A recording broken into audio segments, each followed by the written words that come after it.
Hi guys, so I want to do another of our fat loss Q&As this morning, and I actually had a different topic planned for this week, but I decided to change it at the last minute because of the post that I did this morning and some of the comments and questions that I've got around it. And I think this is just a really, really important topic to address, and that is what time of day you should be eating in order to lose weight or boost your metabolism or whatever else. And in particular, I want to address the idea, something that has been really that comes up over and over and over again, and I think is a really ingrained myth and really, really internalized by a lot of people. And that is that you need to eat breakfast, that breakfast is the most important meal of the day, or that eating breakfast stokes your metabolic fire. So I really want to talk about that.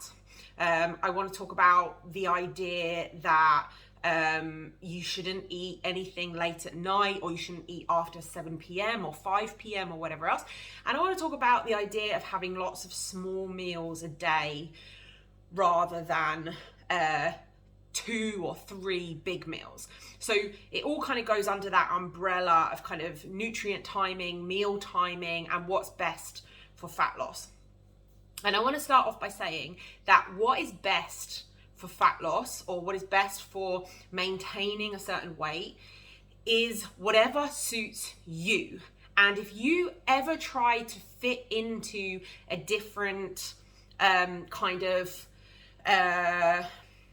different schedule than something that suits you, you are always going to be fighting a losing battle. Now, I'll start this with my own kind of like personal story and anecdote.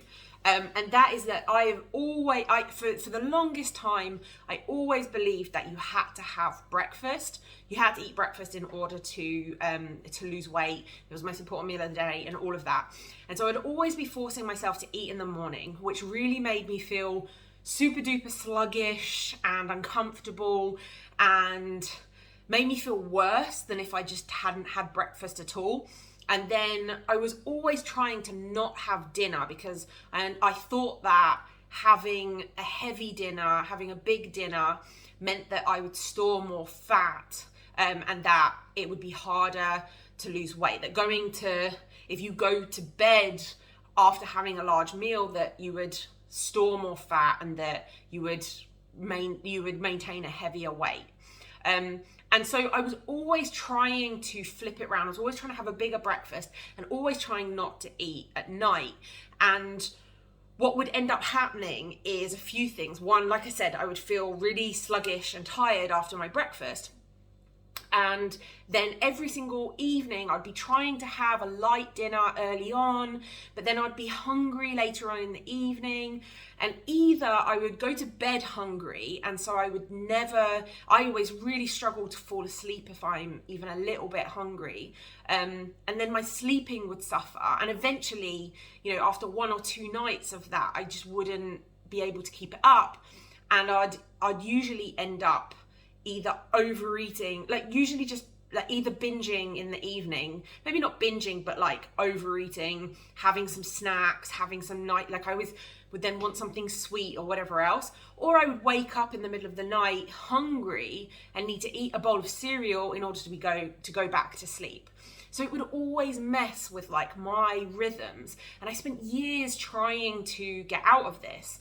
And it was only when I actually learned about nutrition and became a nutrition coach myself that doing when I did my certification through Precision Nutrition, I realized that I learned that I didn't actually need to eat that way in order to maintain the weight that I wanted to maintain, or to lose a bit of weight, and that actually all that really mattered for that was total calories in versus calories out. And so if I needed to, if I needed to eat 2,200 calories a day to maintain my weight, it didn't actually matter when those calories were going in. At the end of the day, it was still the same number of calories in that 24-hour window.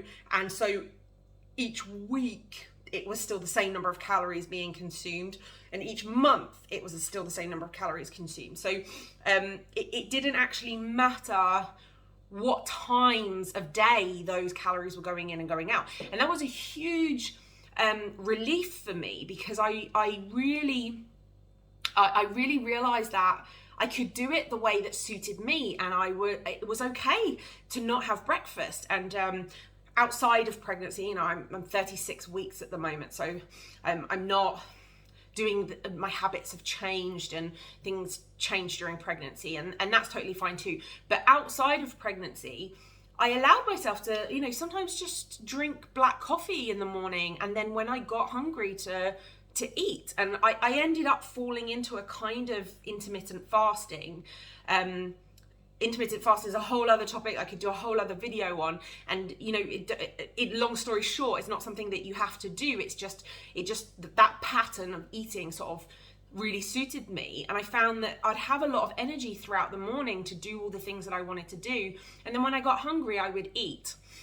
So that was a really big realization, and also I would give myself permission to, at 7 or 8 o'clock at night, have a big dinner. And for me, that's like the cut-off period of my evening. It's like I eat my meal, I have a really nice, I always make sure I'm hungry for that sort of time of evening, so I can, but not starving hungry, sit down, eat my meal. And that's kind of like, for me, the end of the day. After that, I'm just winding down, I'm reading a book, listening to music. Like, that's my time for like my pre-bed time. No screens, no anything else.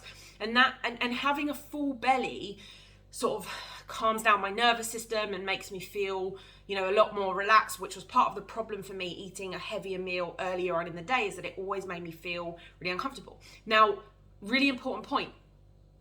I'm not saying you have to eat this way either. I'm not saying you should skip breakfast. I'm not saying that you should have a heavy meal. I've worked with tons of women who feel really good when they get up, they wake up hungry, they have a big breakfast, and that feels really good for them, and they don't actually want, in the evening, they want to have a really light meal and then go to bed, like, you know, with a fairly empty stomach. And that is totally fine as well, if it suits you, if that's how you want to eat. There's no right or wrong. We're all a little bit different when it comes to these things. So it's really important, you know, when you're following certain diets and certain diet protocols and they say you have to eat this way, they're forcing a square peg into a round hole. And what a good coach should do, and what I aim to do with my clients, is to tell them, like, don't try to eat in a certain way. Don't try and follow a certain protocol. Figure out what works for you and then stick to it. And the second part of my journey, and the second part of the equation, was then figuring out, like, once I figured out what suited me, to then figure out anchor points. And I'll do another video more on this, but basically figuring out what times of day suit you to eat, and then trying to do that every single day, trying to hit your anchor points and trying to get into as regular a habit as possible. So for me, my anchor points are 9 a.m. You know, if I get up at 6 or 7, by 9 o'clock, I'm usually a bit hungry, but sometimes it's a little bit later. 12 and 7 p.m. Okay, so they're my 3 anchor points every day. Now, if I'm not hungry at 9 o'clock, I don't eat. Like, I will just wait, and if I'm hungry at 11 o'clock, I will eat something small so that I can hit my next anchor point, which is 12 o'clock, right? So I'll have an apple and then carry on, and then I'll have my proper meal. Like, I'll eat an apple while I'm working, because I know that will be enough to tide me over for the next hour, or maybe I'll have a milky coffee, like something like that. But then at 12 o'clock, then I can eat. I also don't stress if I miss my anchor points. So if I'm not hungry at 12 and I eat at 2, it's fine. I'm just gonna aim for my next anchor point at 7 or 8 p.m. It's more like 8 p.m. these days. And if I need a snack in between the 12 and 8 p.m., that's a really long time, and I usually need a snack, but I don't have a fixed anchor point. I just say, you know, whenever I need to have a snack, I'll have something, but always bearing in mind that I want to hit my next anchor point at 8. So I don't want to have, you know, 2 slices of toast and a yogurt at 6 p.m. because then I won't be hungry for 8 p.m. So if I'm a bit hungry at 6 p.m, maybe I'll have just a yogurt, and then that will tide me over for 2 hours. So I'm always thinking about my next anchor point and trying to hit that next anchor point, but more on that in another video. The point is that I found a rhythm that really works for me, and that most days I find it really easy to hit those anchor points, and then I automate the shit out of it. I don't have to think about when am I going to eat, what am I going to eat, okay? So that's what I really, really, really recommend you guys to do something similar. But the first step of that process is figuring out what suits you. Don't worry about trying to fit a certain protocol. Okay, so let's talk quickly about eating late at night. A lot of people will tell you shouldn't eat after 5 p.m. or 7 p.m, that will make you store more fat, or that it's somehow bad to eat that late at night. And again, it's just going to be, if you need to eat 2,000 calories a day to maintain your weight, it doesn't matter when those calories are consumed. At the end of the day, within that 24-hour period, a certain number of calories are going to be consumed, and it doesn't make any difference. Even if you, like, the theory is like you eat and then you go straight to sleep, you don't burn it off, but it doesn't matter, because those calories consumed will be turned not just into fat, but into glycogen. They'll be turned into glucose that's in the body. When you wake up, if you start moving, you start your day. If you're someone like me who's not a big breakfast person, usually needs something very, very light in the morning, or nothing at all, you're going to be drawing from those glycogen stores, those fat stores that you've stored the night before. So as long as in that 24-hour period you're in your calorie deficit, or if in that weekly period you're in a calorie deficit, you're going to lose weight no matter which time of night, which time of day you're eating. Again, if it doesn't suit you to eat late at night, don't eat late at night. But if it does feel good for you, then don't fight that, because all you'll end up doing is having a light meal at 5 and then wanting to snack all evening, and all you think about all evening is snacking, and it just doesn't work. It's gonna implode at some point. Let's talk about the fact that the idea that you need to eat small meals, like 6 small meals a day instead of 3 big meals a day. So let's say you need 2,000 calories a day to maintain your weight.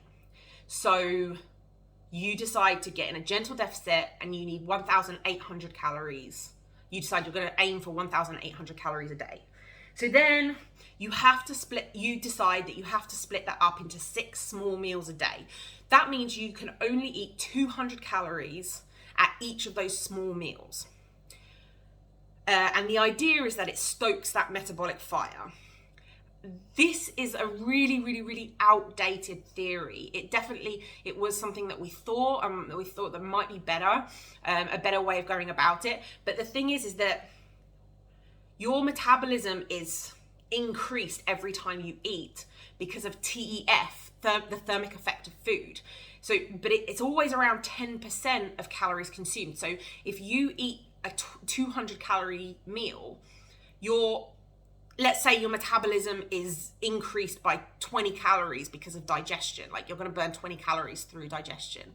Let's say you eat a 500 calorie meal, you're going to burn 50 calories through digestion, but you're going to only do that 3 or 4 times a day, right? So it doesn't matter. At the end of the day, the numbers will still add up to the same number of calories burnt through digestion.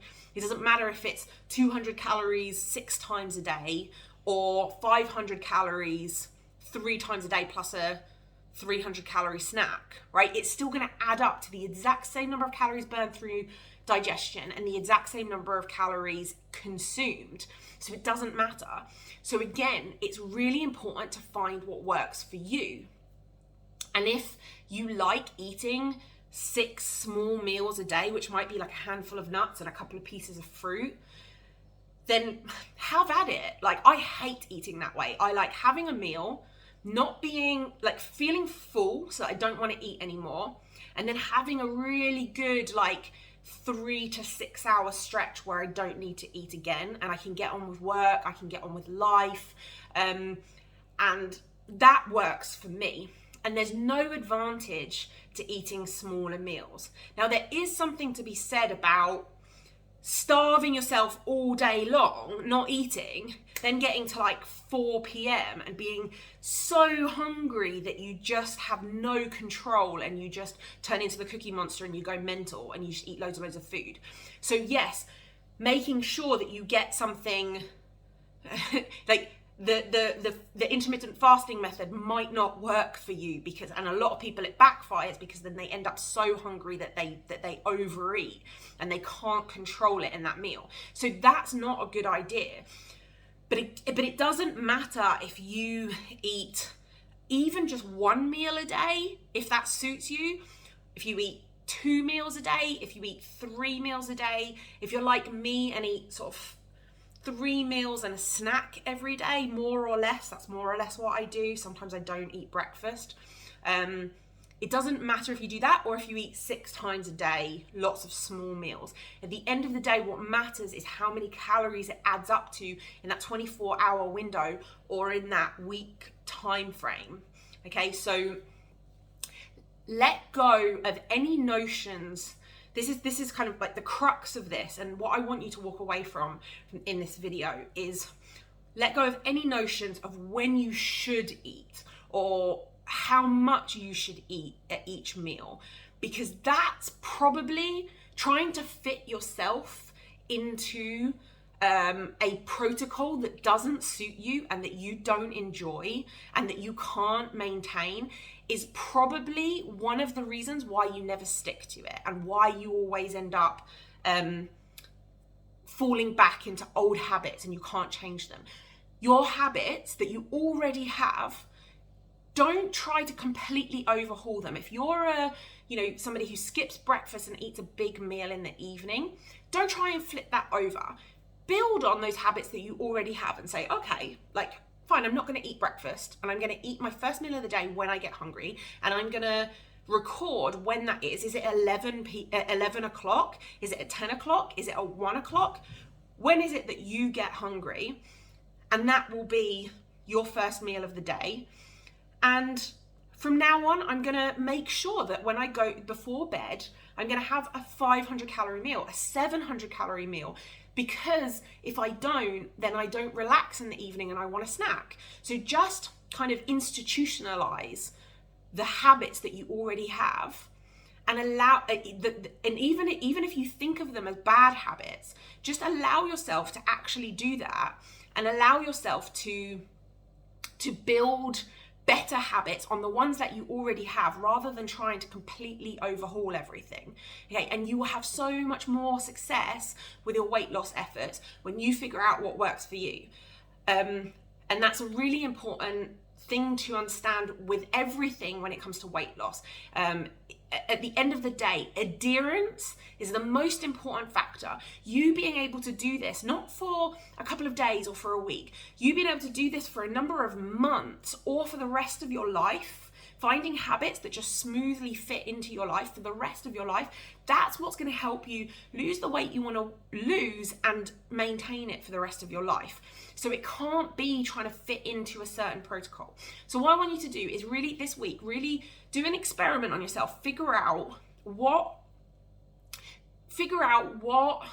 eating times suit you. Stop trying to fit other people's protocols, because I bet you've never done this in your life before. You've never listened to what actually suits you and given yourself permission to do what actually suits you. So this week, I want you to really pay attention to what suits you, what you naturally want to do, and then try and start to record those times and see if a pattern starts to emerge. And by the end of the week, I want you to let me know what these patterns are, what your natural anchor points are, what your natural eating habits are. Do you prefer to eat twice a day, 3 times a day, 6 times a day?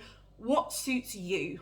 And let me know in the comments below, in the Facebook group. I really want to hear that from you. So good luck with that. And any questions about this, make sure that you ask them in the Facebook group. Really, really important to me to address any other little bits of doubt that you have around this. Okay, good luck.